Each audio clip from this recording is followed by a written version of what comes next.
আমলের বিনিময়ে আল্লাহ তাআলা তার কবরটাকে জান্নাতের বাগান বানায়া দিবে।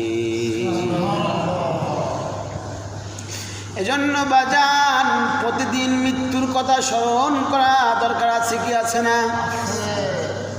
কবরের কথা স্মরণ করা ভালো না খারাপ? আমি যদি মরে যাই, আপনি যদি মরে যান, মসজিদের মাইকে এলান হবে অমুক লোক মারা গেছে, কিন্তু কেউ চিন্তা করবে না এই লোকটা কি নিয়ে কবরে গেল। বাজান রে, ওই মসজিদের পালকিখানা সবার বাড়িতে একদিন যাবে, ঠিক না ঠিক? আমি যদি সকাল সন্ধ্যায় প্রতিদিন যদি 3 তসবির আমলগুলো করি,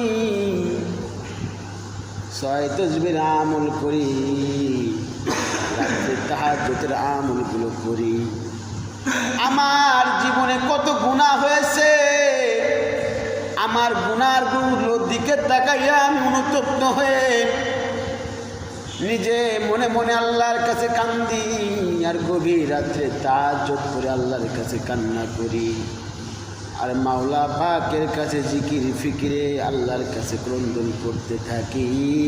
হইতে পারে আল্লাহ গুনাহ আমার মাফ করে দিবেন চোখের পানির বিনিময়, ঠিক না?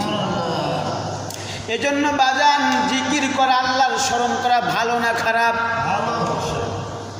দুনিয়ার যত দল আছে সারাদিন ওই দলের গুণকীর্তন করলে একটা নেকি হবে না। আপনি যদি আল্লাহ আল্লাহ আল্লাহ আল্লাহ আল্লাহ আল্লাহ আল্লাহ সুবহানাল্লাহ আলহামদুলিল্লাহ আল্লাহু আকবার আল্লাহু আকবার, আল্লাহই বড়, আল্লাহই সব করার মালিক, আল্লাহই রব, তিনি করেন সব, আল্লাহ সর্বশক্তিমান খোদা,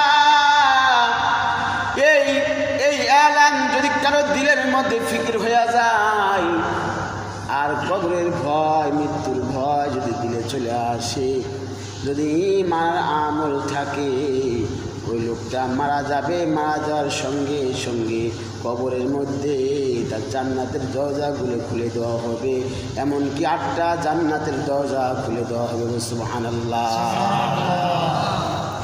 বাজান রে।